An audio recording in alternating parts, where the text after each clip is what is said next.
Like ചെയ്യുന്നു. ഇനി വലിയ യൂട്യൂബർ ആയിക്കഴിഞ്ഞാൽ എല്ലാവർക്കും കൂടെ ഇനി കമന്റ്സിന് ലൈക്ക് ഒക്കെ ചെയ്യാൻ പറ്റുമായിരിക്കോ? വേറെ ആളെ വെക്കാം.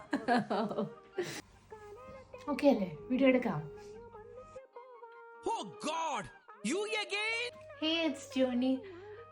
ആദ്യത്തെ വീഡിയോ ഇട്ടുണ്ട്, പിന്നെ എന്താ ഇടണ്ടേന്ന് ഇങ്ങനെ ഞാൻ ആലോചിച്ചോണ്ടിരിക്കുക. അന്ന് വലിയ വലിയ കഴിവുകളൊന്നും എനിക്ക് കുക്കിംഗ് അറിയാത്തതുമില്ല.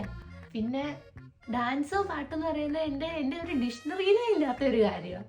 പിന്നെ എന്ത് ചെയ്യും എന്ന് വിചാരിച്ചോണ്ടിരിക്കുമ്പോഴാണ് ഒന്നുമില്ല, ഇങ്ങനെ ആലോചിച്ചുകൊണ്ട് ഇങ്ങനെ നടക്കുമായിരുന്നു. അപ്പത്തേക്കും എന്തോ താഴെ അടിച്ചു വീണ് പൊട്ടി. കഷ്ടപ്പാടാണ്.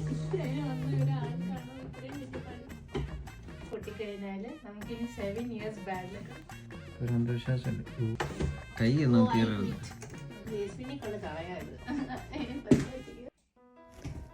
അടുത്ത ദിവസം ഷിഫ്റ്റ് കഴിഞ്ഞ് വന്നപ്പോൾ പുട്ടി ക്ലാസ്സിൽ കുറച്ച് നേരം കൂടെ നോക്കിയിരുന്നു. അപ്പം ഞാൻ വിചാരിച്ചു why not make it a bit more like aesthetic and all. ഈ പൊട്ടിയ ഗ്ലാസ്സിനെ എങ്ങനെയെങ്കിലും കവർ ചെയ്യാൻ പറ്റുന്ന ടെക്നിക്കോ എന്തെങ്കിലും ഉണ്ടോ എന്ന് നോക്കുമായിരുന്നു. ഫൈനലി സെർച്ച് ചെയ്ത് 1 eternity later പറയുന്ന പോലെ I found something which matches our home and something which I can try attempting at least. ഇതാണ് എൻ്റെ ഫൈനൽ പിക്ചർ.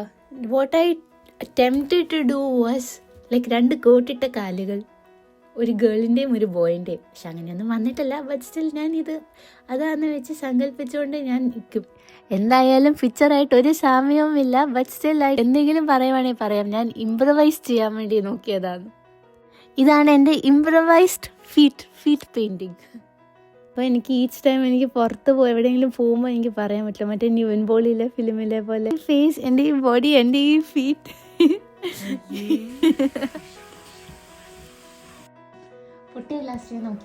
ഓ, ഇതാണ് എൻ്റെ ഹസ്ബൻഡ് ഉണ്ണി. ഡ്രസ് നനഞ്ഞിരിക്കുക.